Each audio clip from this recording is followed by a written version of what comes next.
Bad Days in Haddonfield. I'm your host, Bryan Dressel. With me, as always, is Matt, Zombie Dog, Chucky Dykes. I know you've done Chucky before. I know I have too. Again, I really just did not care. I cared as much about the nicknames for the past 2 weeks as the people making the movies cared about the movies. That's on par. That's on par. Yeah. We also have Ryan Zuzu Lootens. Ah, the power of Christ does not compel this movie. There we go. I want to go something close to on brand, I thought, maybe. You're comparing the Curse of Michael Meyers to The Exorcist. That's like comparing caviar. That's like comparing caviar to actual dog shit. Wow, you really. So you're saying that like Halloween 6 is the caviar? Oh, I see what you did there. I mean, you talk about how you're you're a Halloween super fan, so just assume that you love all of these. Not this one. Films. Not this one. Like, there's no ray of light for this movie. Like, I actually, in my rankings, Halloween 6 is dead fucking last. Halloween 6 producers is actually like 3 spots up. So we'll get into it. And that's kind of an important thing to mention today. So I could not bring myself to watch this thing twice. I own both versions because I stupidly bought the theatrical cut first. But then we were talking about it, and we all kind of either through Ryan's expertise or looking it up online, discovered that producer's cut is arguably the better of the two films. A lot of times when I would look it up, people would be like, yes, the producer cut is better, but it's still Halloween 6. So yes, it's still problematic. Polish a turd. It's still a turd. It's kind of like saying, you've been stabbed, but instead of a 4-inch blade, it's just a 3-inch. You've still been stabbed. You might live. I guess that's better. But yeah, so I don't really particularly care for this movie. I liken it to the first time. Now, granted, it's not the best comparison because I've grown to really, really like this movie. But the first time I saw Friday the 13th Part 9, I'm like, this is the worst thing I have ever seen. And I've actually grown to really enjoy that movie. But, like, I hated that movie so much, it made me not like Jason movies for a while. Like, I really, really hated it. And that's kind of the same feeling I got while watching this one. Like, this movie is so bad, to me, that it made me not really want to even continue with this show for a minute. Like, I'm like, I can't watch any more of these fucking things. Then I remember everything after this, it goes uphill. Like, not at the quickest pace, but it does go uphill. It takes a bit of a dip. It goes up for a minute, then back down. Then goes up to a plateau, and then straight free fall. Yeah. And then we're back at Everest. Yeah. Oh man, that straight free fall. I'm expecting, I don't know why, I'm really expecting to enjoy the hell out of Halloween 2, the Rob Zombie edition this time. I don't know why, but I feel like I've just built it up in my head to be this like absolute dog shit of a movie that by the time I get back to it now, I'm like, nah, it's just stupid fun. But we'll see. We'll get there. I'm still interested, when I jokingly mentioned something about aliens, and you're like, maybe. And I'm like, okay. Aliens, ghosts, what have you. It's weird. Michael talks. Like, it's weird. Yeah. Okay. We'll get there. We got a few weeks till we're there. We still got to get through H2O, which is actually not a bad movie, and Halloween 8, which is... There's that down again. Today's movie... not by a lot, but it's there. Going forward, at least with these recording sessions, we're going to have one good film and one bad film. This week, though, it's just like, here's your plate of shit and your side of shit. And for dessert, I'm just going to shit fresh shit. So I just looked at my rankings of these movies, and the bottom 5, Halloween 6 is on there twice. Damn. For producers and the regular cut. So I can't wait to talk about it. I might actually try to watch the regular cut sometime while we're finishing this so I can have it included in my rankings just because I'm a glutton for punishment. But we'll get through that. I kind of like last week when we kind of did a gut feeling on this thing. I've said mine. I don't like it. But Ryan is our resident Halloween expert. Specifically the producer's cut. We'll get into the differences in a minute between this and the theatrical, but how do you feel about this one? I know you just said it's in your bottom 5. But it's a much more cohesive story, especially in line with the Thorn trilogy that they're trying to established with 4 and 5, but this film is more of a cohesive storytelling, and take that as you will, because you guys have not seen the other movie, or the other version, but the 6th one is just so schizophrenic in terms of its storytelling. It's here, it's there, it's let's amp up the gore because we're Weinsteins and that's what we think sells. And the producer's cut is much more subtle, whereas the one that came out that we got because of the Weinstein, and just the ending at the very end where he is getting beaten with a pipe by Paul Rudd and he's bleeding green, it's terrible. So the producer's cut is definitely a more cohesive storytelling than what we got thanks to the Weinsteins. So you're saying the 6th one is when he's an alien because he's clearly a Vulcan if he's bleeding green. Right. Naturally. So does that mean? So are they trying to say that murdering teenagers is logical? This is their logic, Matt. I'm gonna lay this out for you. So they go into this room where they see like there's genetic material and shit. I'm telling you, man, this movie it's bad. So Tommy stabs him with this green juice. Don't know what the fuck it does to him or what it is. Juice? It's weird, man. And then like a syringe? Yes, and there's like 6 of them that he wrapped in a rubber band and then piled all on at once. And then he proceeds to beat Michael with this pipe. And from there, there's like these flashes of just Michael's mask just bleeding green. And I'm like, okay. No. So. I mean, that's Jason melting in the sewers of New York level bad. Like, and see, the other thing too is, the editing in this one is just so bad.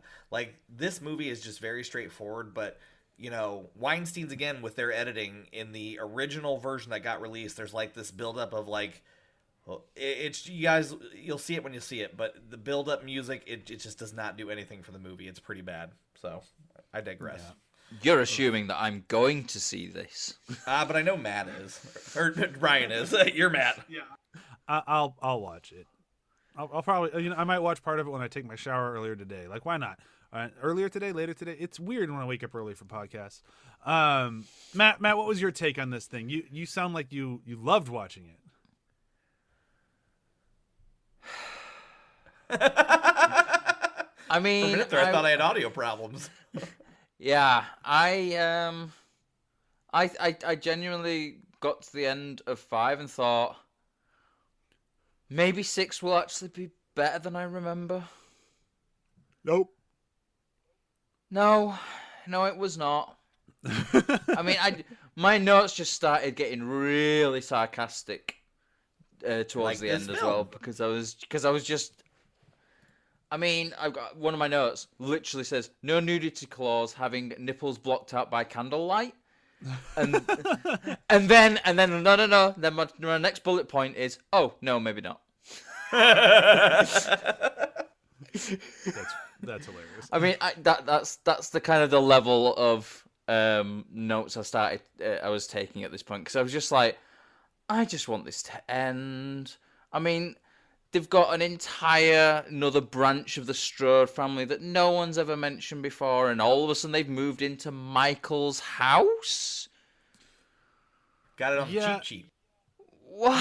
Yeah, what? And the house Halloween thing is so banned, dumb. and then it's not banned because they're talking about it's being banned. But unless I missed something, because that's quite possible, there's no mention of them unbanning Halloween from Haddonfield, right?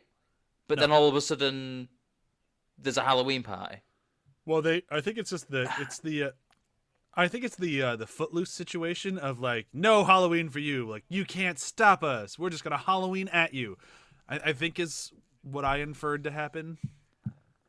Yeah. Instead of saying let's suppose. dance, it's let's murder. Yeah. Yes, exactly. Yeah, let's murder. And I think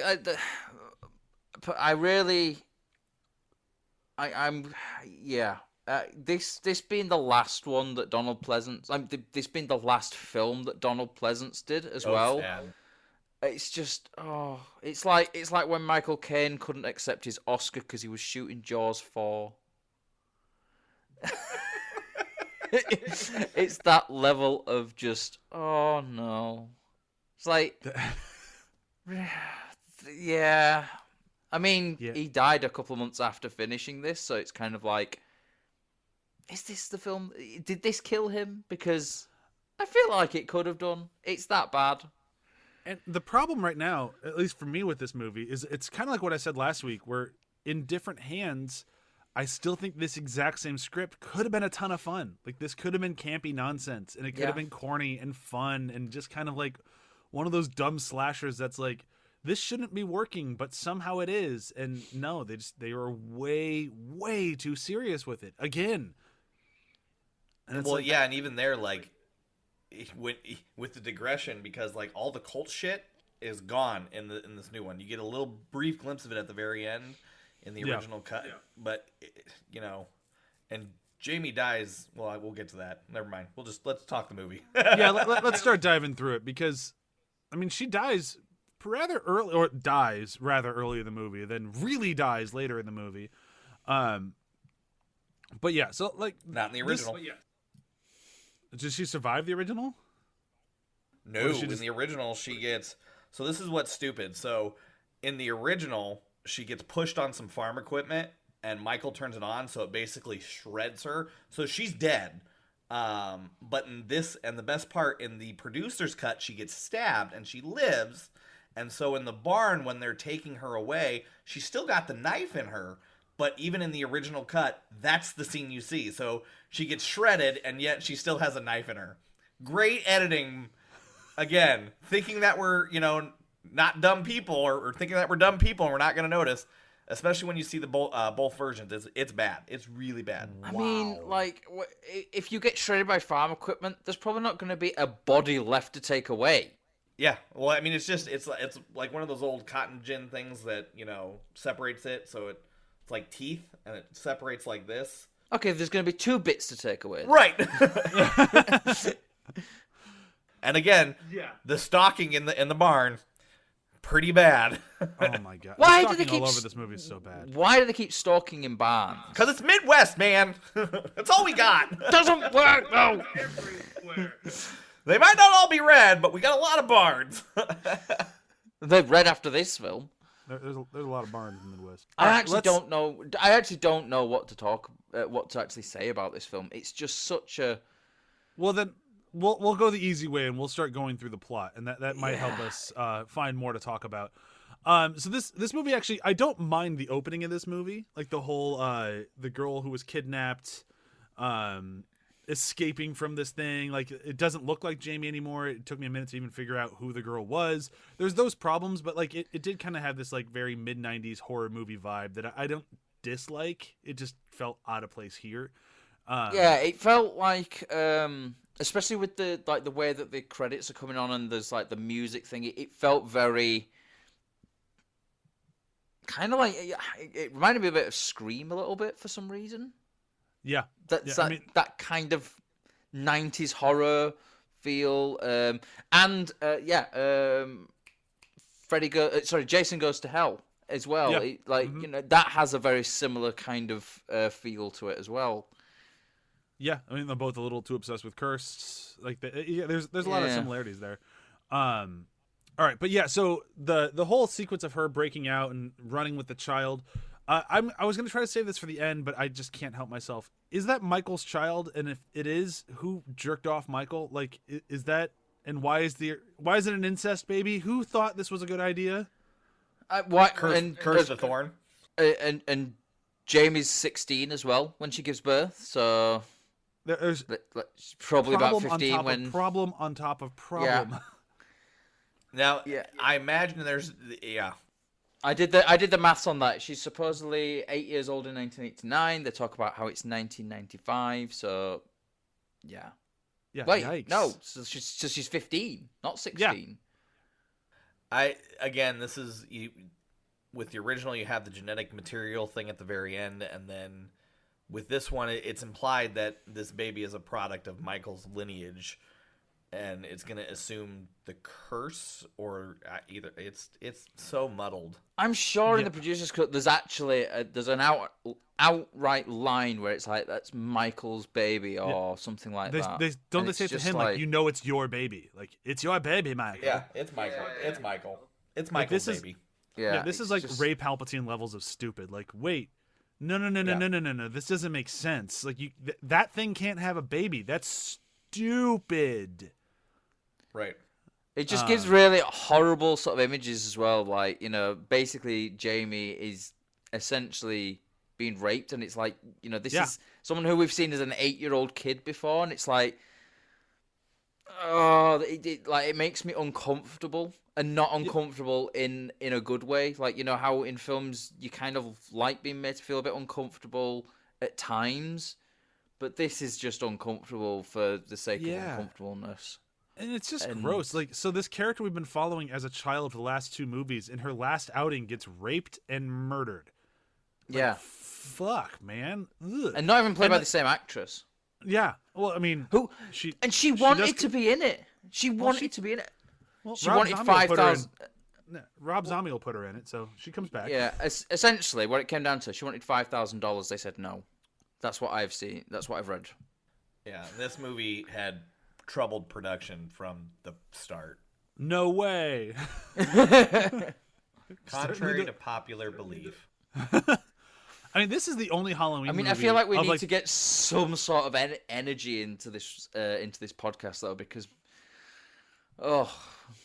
that's the problem. Like, when these movies, like, when they're this bad, it's tough. Like, I'm immediately reminded of like trying to do an episode on fucking Speed Racer from the Wachowskis. Like, this is just hard to talk about. It's just so fucking bad.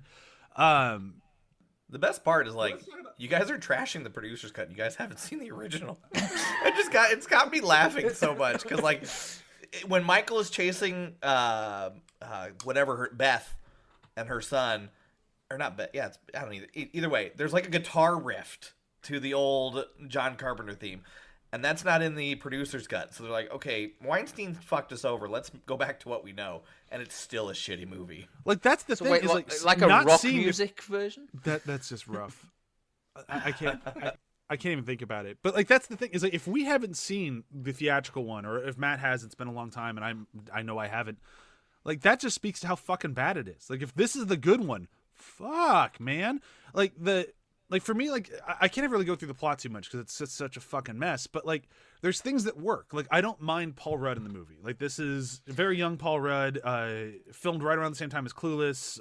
This was filmed first, then Clueless. Then they came out in the opposite order.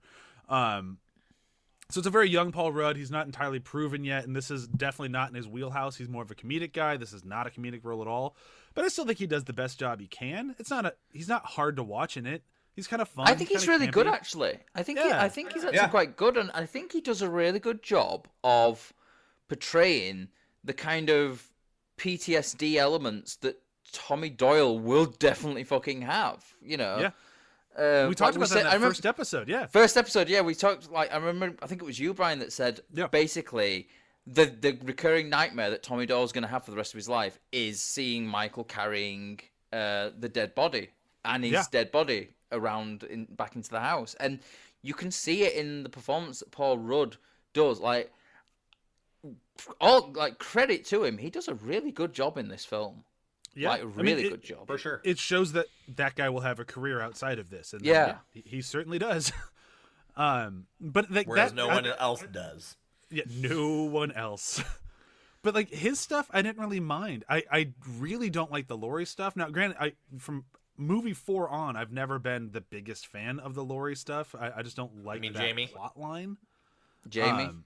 Sorry, yeah, Jamie. I was like, where was Laurie? I don't remember Laurie in this. It's like, are we talking the right movie here? They had to cast her with the same name. Like, it just breaks my brain. But she's never been my favorite character for whatever reason. But even so, like, the way that if you take the theatrical cut where she just gets destroyed, she gets shot.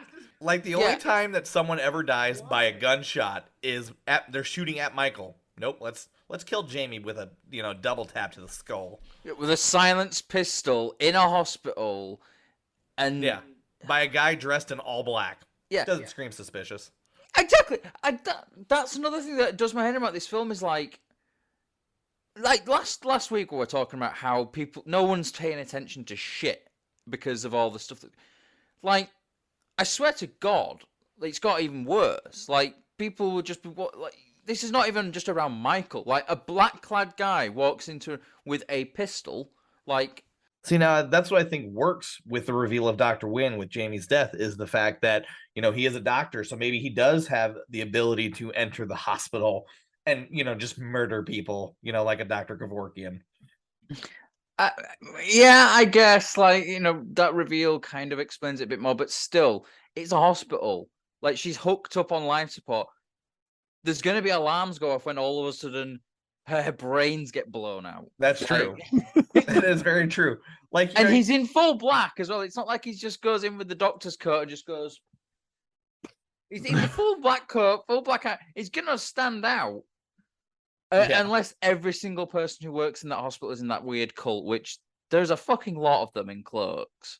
Like, what? Where did you all come from? The more that you dig into this as well, the more it doesn't make any sense. Yeah, it's not good. It's like so many of this hospital staff is part of this weird cult. Which, what is their actual point? They don't really have a point. It's just like, I think they're just. I think what they're trying to convey is that they're the harbingers of evil, and they keep evil at bay so it doesn't wreak havoc on the world. But they're releasing evil. Well, just to take care of its family. If it kills its family, then it's keeping the evil against the rest of the world. Dude, I'm trying to explain the plot origins of a super shitty movie. Give me some credit here. Yeah, okay. You get a lot of credit on that one, but it still doesn't make any sense because they're wanting to then pass on the torch of that. Yeah, it's to the child. Like, yeah, but it's the greater good. I'm there. I get it. You know, this one guy kills his family, you know, so the rest of the world can live. The greater good. I get it. Yeah. Well, that would work. Is it good? No, but sunshines and rainbows, but it's not. Well, it's better than having a Michael Myers in every house in you know, the world, just stabbing away. He's just gonna kill the one family and everything's gonna be fine. Nothing to worry about. Or families that your, you know, adopted sister are related to. It's fine. Close enough. I mean, at this point though, the bloodline is so weirdly diluted anyway, because it's like the Strodes are not even Laurie's blood relatives, so there's no blood connection there at all. So maybe they're just pissed that he's living in his house. Wait, did you call her Laurie too? Isn't it Jamie? No, I'm talking Laurie. No, I'm talking about like Laurie, because Laurie's supposedly. Oh, okay. You know, I'm not talking about Jamie. I'm basically saying, like, you know, at this point, the Strodes who he's going after have no relation to him at all. This like, would be Laurie's step uncle is the dad, and that's it. Yeah, okay. And it's like, or not step uncle, it'd be her. That doesn't uncle. Like the more you think about that, it doesn't make any sense. This film just doesn't make sense. No. Well, yeah. Yeah, no, it sure doesn't. And it's also like it's not even like it makes sense, and like it doesn't make sense in a fun way, which is kind of a bummer. But like I can try to have fun with it. Like I was when I was talking about Paul Rudd, he's fun. Even in the one clip that we watched in between, if you haven't noticed, our audio shift dramatically here. But while we were taking our little bit of a break, and I watched the one clip from the original thing, I'm like, oh, he's still good in this. He's swinging away, murdering the hell out of Michael, even though he's bleeding green and it looks terrible. It's just like an X-Files episode. Weird sound effects and musical cues. Like, that's the whole fucking movie, too. Oh, my God. Does it all have those super flash edits that's just like, yes! God help if you have epilepsy? Yes! This is rough. It's so bad. I told you guys. The producer cut at least tries to tell somewhat of a poignant story or a cohesive story instead of just flashes and terrible music cues with terrible soundtrack. I mean, the more I think about this as well, like, we are ragging on this film quite a lot, but if the producer's cut is cut from footage that wasn't used, it does lend you to think, okay, so they kind of went back, they recut the footage that they had, because they can't reshoot anything as well, because, you know, Donald Pleasance is dead and all that stuff. So I think what we came away with is it works as a film, kind of. Like it's got a story that it has a beginning, middle, and an end. It's got 3 acts to it, and it might not be a great film, but I think it's kind of the best that they did with what they had. Well, again, going back to what Brian said, and these stupid musical kills, like I told you guys, it's this build-up music to like this big reveal, and it's just so cheesy and stupid. When Michael's in the bathroom in the version that was released in the theaters, they do the same thing. When they show that Jamie's not there, it's a big crescendo of music. It's really dumb. And then all these other times you have the same thing with these crescendos and you have these flashes. Just doesn't work out well. Whereas the producer's cut doesn't do any of that. It just relies on the story. Is the story good? Absolutely not. But at least we're getting somewhat of a story. Yeah, and it feels like the original one just lacks subtlety. Yeah. But that's also a problem. Like in my notes here, I have written like this movie is crying out for a movie like Scream to happen. Like, yes, like there was this like huge cultural slasher movie shift that happened in, was it 97 when Scream came out? And this is just 2 years before that. So like this movie is just, it's dying on the vine of like the 80s tropes of slasher films. And it's like, it's just trying to do the best it can, but nobody's figured out how to reinvent that wheel yet. And it's going to take a couple of years till Wes Craven comes in and does that. So it's tough for me to be too harsh on the movie because it is part of that world where like it needed somebody to come and kick it in its ass. And this is Scream. This is Scream 4. Where they're watching all the sequels. This is that moment. Oh no, that was the one where the aliens came. Or that's the one where Michael was part of a cult. Yeah. So yeah, it's very much on its sleeve and not in an intentional way. So it's kind of a bummer, but like it does kind of release the need for me to give it a hand hug. I think like the biggest problem as well is like literally just, I think we were talking about this a bit earlier, is like no one pays attention to anything that's going on in this film. Like the characters are not like there is a blood trail in the bus station that leads from the phone booth all the way into the bathroom. No one has noticed it at all. And all the blood in the sink as well. And there's it's like a baby in the bathroom. Just a baby. Being a fucking baby. And like no one found that thing in 12 hours. Are you kidding? Babies are loud. Especially when it's hungry. If it hasn't eaten after a while. This is verbatim my notes for that bit. Nobody in the bus station noticed the blood trail. All the blood in the sink in the bathroom. All the baby in the cupboard. Or the screaming baby in the cupboard. Again, 5 and 6 makes us feel like idiots. We'll just suspend disbelief for this hot minute or an hour and a half. Yeah, hot hour and a half. But to be honest, I was just thinking about a lot of the characters in this. There's not actually that many characters that are actually even likable as well. No, like not at all. The radio person's an absolute scumbag. The dad's a fucking piece of shit. The dad sucks. Hey, at least the radio guy gets killed in Halloween Ends. Yeah. The mom. I prefer her character. She's somewhat of a cool head and tries to do things reasonably, and yet she meets some of the worst fate. Yeah, her shirt gets put in the wash. Right. Yeah. Who knows what else of her got put in the wash, but from what we saw, it was her shirt. But on that flip side, I know you just moved into that house, but if you are surprised that there's a fence that blocks your exit, you really do deserve to die. Yeah. Yeah. Oh my God, who put this fence there? It was there when you moved in. You've Missed clearly it lived all. there a while. Or maybe Michael built the fence. Yeah, that's what he's doing outside. Whenever somebody's looking at him, it's like whenever they're looking at him, he just stares at the window. But when they look away, he's like, "Gotta beat this fence, motherfucker." Maybe that's that scene where it shows him watching her, and you just see the back of his head. We don't see his arm. He's actually hammering pieces of wood together, so he can just go and put that in the backyard. It's a much more like fun a version. Really of this. bad version. It's like a really sort of sinister version of Karate Kid. So like paint the fence. Yeah. No, that's the sheets. Paint the sheets. Paint the sheets. But that is something I the way Matt just said that we haven't talked about it at all. What's with the fucking voice? I hate the voice so much. Kill for him, like. Yeah. Or and then even Michael says it like I make fun of Halloween 2, all the Rob Zombie Halloween 2 for Michael talking. He kind of does in this one. Kill for me, like what? No, What? that's Dr. Wynn, but they're I trying to know, disguise but the voice. it still looks like it's coming from him, and it's just like, why? Like, I get, okay, cool, The Shining was great, but come on, guys, like this is bad. It's just a mishmash of a lot of different films, really, that they're just trying to.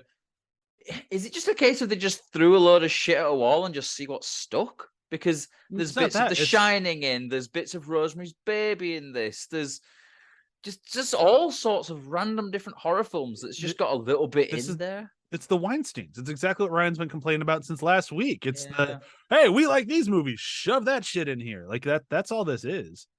It's terrible. And like Yeah. you know, the It's dad's basically like death, the Weinsteins are like canon, essentially. Yeah. the dad's death, he's an asshole, but in the producer's cut, he just gets electrocuted and stabbed. Michael stabs it so hard it goes through, hits an electrical box, he gets a little bit of current, fine, whatever. I'm fine with it. Fuck that guy. Right. So the Weinstein saw that and like, yeah, fuck that guy. So let's make his head explode. And that's in the original cut. He hits the box and he gets electrocuted so bad that his head explodes. This is the Weinstein trying to up the ante. Like I was telling Matt, when the dude whose car Jamie gets into, she's like, stop. In this one, he just gets his neck broken. In the Weinstein version, he gets his neck broken to the point where his spine is detached from his head. Like you see that part. It's just gross out factor. It's what the Weinsteins thought that they needed to do to make it a Halloween movie. And it sucks and it's terrible. It's a piece of shit. The producer's cut, still a piece of shit. But like I said, polish a turd, still a turd. Yeah, but I mean, what it sounds like to me is the Weinsteins wanted to make a Jason movie. Like those all sound like perfect Jason kills. Like that's Voorhees through and through. Like, oh yeah, so his spine popped out of his neck. I'm surprised he didn't pull it out and beat him with it. Like, Yep. Yeah. like that's what I expect Voorhees to do. That's not Michael Myers. Like that's just a general misunderstanding of the character you're working with. Yeah, it's not good. Yeah, maybe that's. I mean, maybe you've hit the nail on the head. Maybe Halloween 6 is actually a Friday the 13th film. Maybe. I mean, it's pretty close to part 9. I mean, there's enough cult shit in there. It just needs, it needs a crazy guy in a jail cell breaking fingers for information. It cost you. Yeah, but to You be gotta ask honest, yourself, what's it gonna cost you? it's Stephen Williams. Movie. He's pretty fucking badass. He's good. I like him. That movie is just so fantastically bad. Like that's the level of bad I wish this was. Like, just be stupid, man. Like, throw up slugs into people's mouths. Just go for it. Who cares? Yeah. Oh so man. That's part 9 is basically they took The Hidden and were like, that's a really good film. Yeah. Let's just do that with Jason. Let's just do that. And this is again, you have storytelling that actually makes sense. And I just showed these two gentlemen the original ending because they saw the producer's cut where Paul Rudd stops Michael by setting the runes, doing the blood sacrifice, and saying same hand, basically like pauses him. And then Dr. Wynn comes and gets basically replaced. So you see Michael walking off and Dr. Loomis is essentially taking this place. Whereas in the Weinstein version, they wanted to pump Michael full of green drugs and make him bleed said green drugs. Really stupid. It's like Matt said, it's like an episode of the X-Files. It's really dumb. And I just don't know why they didn't go with their original choice. It's still a shitty movie. We'd still probably be talking bad about it, but it's not that level of bad. I mean, the case in point is Matt and I didn't see that version and we're still talking really bad about it. Right. Yeah. So, that's what I'm trying to say. Like, I don't like this movie. It's still a Halloween movie. I'll watch it if I want to. I don't normally, but if I do, I watch the producer's cut. Yeah. And I think that's fair. Is there anything though that we want to talk about in this that we feel like we must? Like, I feel like we've hit most of the major points in it. We haven't really talked about any of the kills because most of the kills are pretty forgettable, I guess, unless you watch the Weinstein one where they're too memorable. None of the characters really warrant a lot of talk. Like even like the fucking asshole from part 5 was more memorable than really anybody in this because Mike was just such a dick. You remember him, and it actually Mike is such a dick that it made me think that he was referenced in Halloween Ends. Like that fucking asshole kid in that thing is such an asshole. It made me think of part 5. Like there's actually things that I could like grasp onto, and then I'm watching 6 and I'm like, there's so little here. I can talk about Paul Rudd for a little bit because he was great. I can talk about the fact that I'm annoyed they killed Jamie so early, and then just kind of reading Wikipedia, it sounds like they just fucked over the character too, or the actor too. Like it was just bad all around. Like that stuff I can talk about, but like as far as like a fun movie goes, I just don't have a lot here.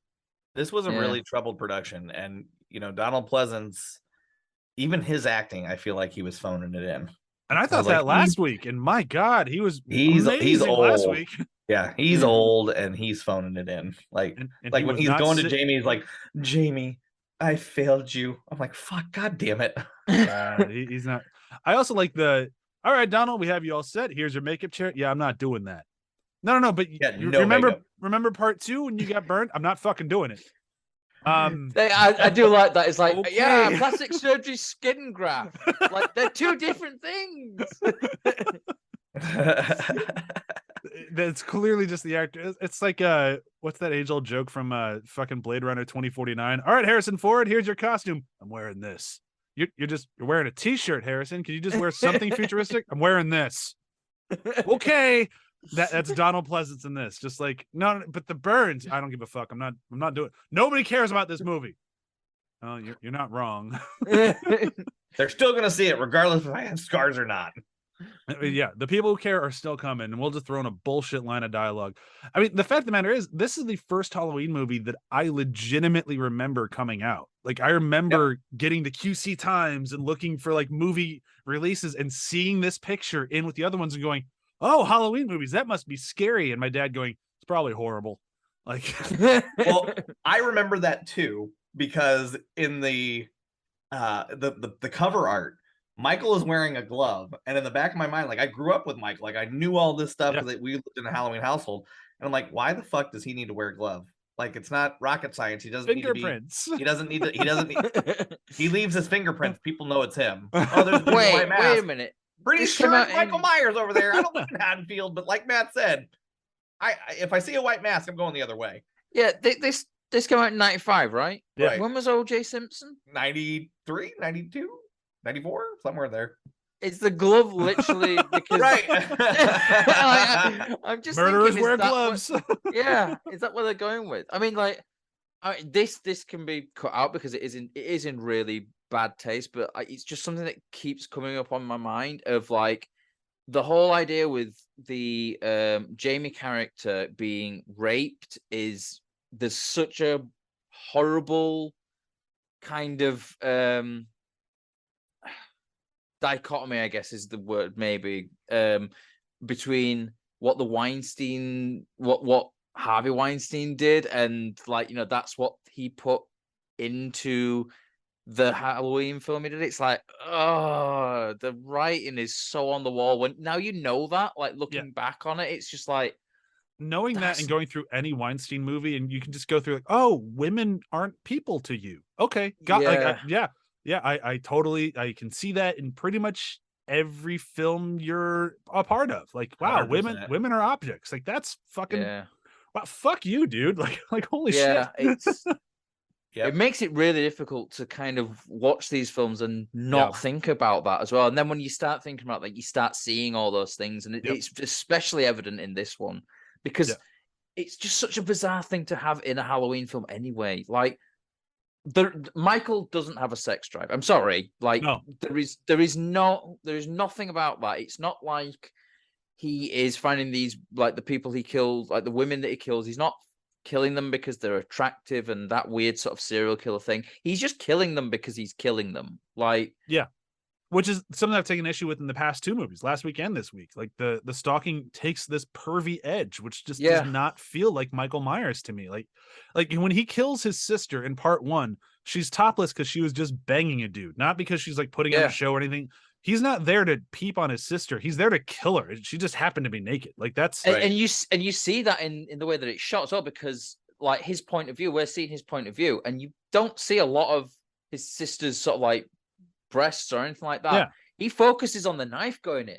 Yeah, like that's what he's there for. Very quickly, he changes his focus from his sister to just the view of the knife going in and in and in, and that's what he's after. And that's what he wants. It's just just a massive misunderstanding of like the nudity in the first movie, or like there's not really a lot of nudity in the Halloween's franchise, which is fine, but like just kind of like the idea of like the reason that the filmmakers are making this murderer go after women or men in this moment of like either nudity or like right after sex is because you're vulnerable. You're so insanely vulnerable. When you're in your house and you're walking around without your pants on, your shirt on, or whatever, you feel safe. That's why you're okay doing that. And then to put this murderer in the house with you when you feel totally safe, not wearing clothes, just being whoever you are, and then you get fucking brutalized is way scarier than just being caught in some alleyway where you probably shouldn't have been in the first place. And these movies, particularly 5 and 6, go like, yeah, but check it out. They're naked. And it's like, but that's not what the person's here doing. And most of the audience isn't doing that either. Quite literally, as a huge fan of that franchise, I know who else is also fans of it. They're all watching Friday the 13th. Like they know where that stuff is. And like, that's just, it doesn't feel like Halloween. And like, it really bothered me throughout that last movie and this movie, just that pervy angle. It just doesn't feel like it. Because even like, I'll take the shot at Halloween because the producers put the pervy stuff in there, but even just because the producers put it in there, they still were smart enough to leave the Jason side out of it. Jason's not a perv ever. He just happens to kill naked people. Like the producers clearly had different agendas. We can deal with that if we ever do a Friday the 13th podcast. But it feels weird to then move that over to Halloween. Like it doesn't feel right. I mean, it's like what you were saying about like you vulnerable after sex or out the shower. Like one of my biggest irrational fears is that I'm in the shower, I get out the shower, I'm drying myself, and I walk through the house and there's someone in my house. Yeah. Like, what the fuck am I going to do? Towel whip them? Yeah. Like, you can't fight. It's very difficult to fight naked as well. It's like, things are going to start flopping around. You're going to injure yourself, and that is. I know it's a very irrational fear, but that's the sort of the level of irrational fear I have of like, if someone's going to break in my house, that's the worst case scenario for me. That I'm naked. I've just got out of a shower and I'm naked or something like that. Shit, like, that's how I'm going to run them out. But that's what I mean though. It's like it's that thing you can't really fight against someone when you're naked because like when you're wearing clothing, if they're punching you or scratching against you, there's a barrier between you and your skin and your flesh. Yeah. When you have got no barrier, you get injured a lot easier. And I've seen Eastern Promises, and Viggo Mortensen did. If he can do it, I can do it. Say like Brock Sampson does it, but then again, that's Brock Sampson. But like these options that we're throwing out there, like these are very, very capable people. I am not that guy. I'm not that guy either. I'm really not. Yeah. I think I've taken enough shots at this movie. I've been as mean as I'm willing to be to it. Is there anything else we want to say before we start moving to the wrap up? No. My only thing was like the thing at the very end. It comes up saying in memory of Donald Pleasance, and the only thing I could think of that was thank God it wasn't dedicated to him because that would have been a massive insult. Yes, I agree 100%. At least it just said in memory of, not dedicated to. Because fuck me, he's looking. If that was dedicated, he's looking down, going fucking what? Put it on a different movie, damn it! Just retroactively put it on part 1, or even I'll take 2. Yeah, go back. You know, the new 2018 one that was good. I think they did do it on that one. Yeah, fine. So. That I don't mind having dedicated because it's a good film. But Jesus Christ, so I think that's the one saving grace for this film: the fact that it wasn't actually dedicated to him; it's just in memory of.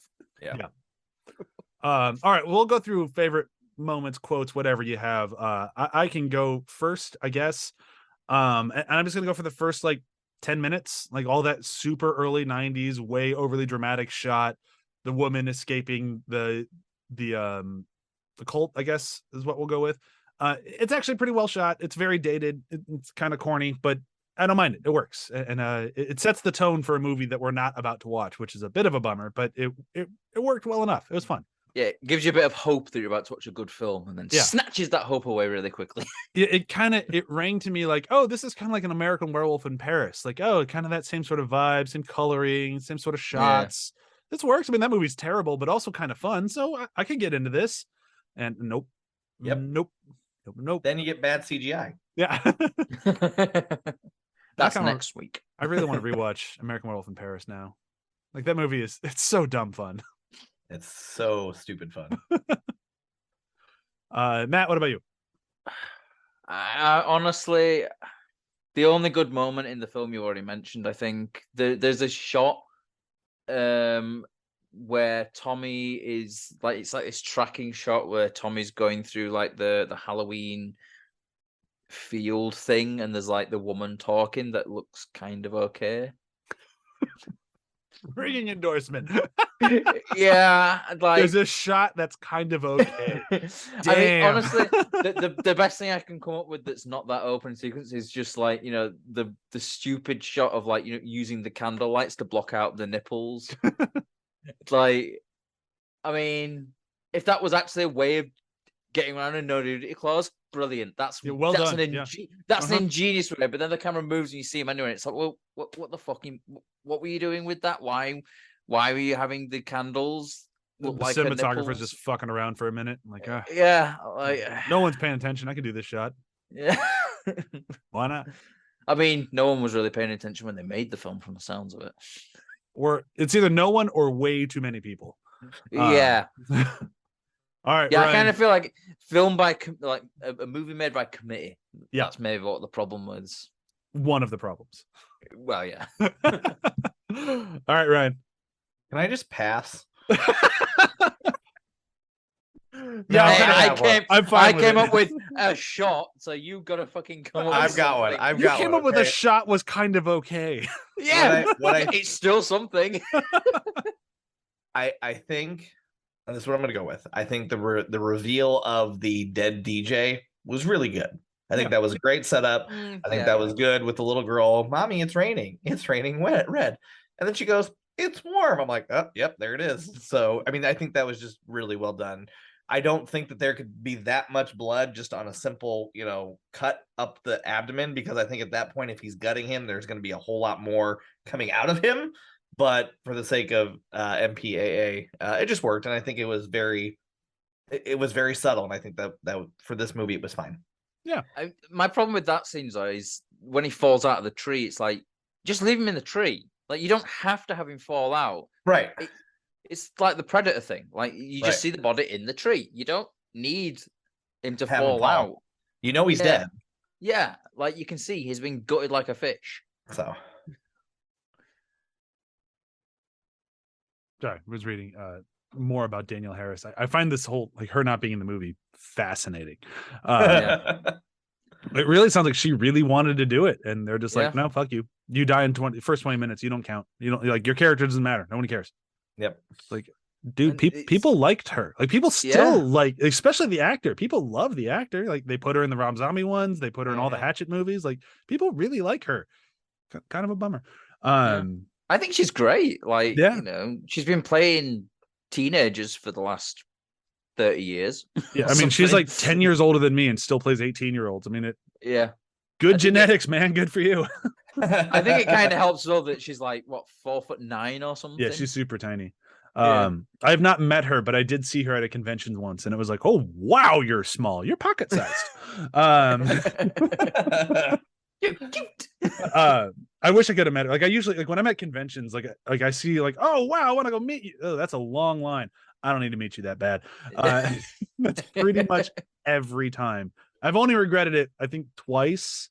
And it was Carrie Fisher, because she died like a month after I saw her at the thing, and that sucked. And then it was Edward Furlong, and that was just like, I didn't want to meet him because I didn't want to, like, I didn't need that bubble to burst. It's like, I know who to meet and who not to meet. But then afterwards, I'm like, I probably should have met him. Terminator 2 is my favorite movie. Oh well. All right, let's wrap this thing up then. Quick round of plugs. We can do some plugs, right? We got enough to plug. This show, every other show on the ATH Network, be sure to check out athpod.com. We have this, Afterthoughts, Damage Boost, Demon Days. We might bring back After the Hype in some form or another at some point. We had planned on doing it in August of this year, and then John and I just didn't do it. We don't even have a good reason that we didn't. It was just one of those, like, do we have time? Not really. Maybe next year. We need that inspiration spark to actually get into it again. So hopefully it comes. If not, I still love doing Binge Buddies. It's not like I'm going away anytime soon. Me too. Like, you know, don't go away, because if you do, I'll be pissed at you. No, this is still the fun show. I not that After the Hype wasn't fun. It was just more work. That one took research. This one doesn't. Yeah, so be sure to check all that stuff out. It's a lot of fun. And I know we mentioned it last week, but I mentioned it again because I'm still really happy for him. Way to go, everybody, from the Super GG Radio and your fundraising. I can't talk. Your fundraising through Extra Life. You guys did really, really great. And it must have been a blast. I tried watching a little bit of it, but my 4-year-old we got a new TV the same day you guys went up, and he did not let me watch anything I wanted to watch because he needed to watch his stuff. I'm sorry. But it sounded like you guys had a great time, and you raised a shitload of money, and that's awesome. So way to go, everybody at Super GG Radio, including Joel and former co-host Alex, who was also there for all of it. So way to go, guys. That was awesome.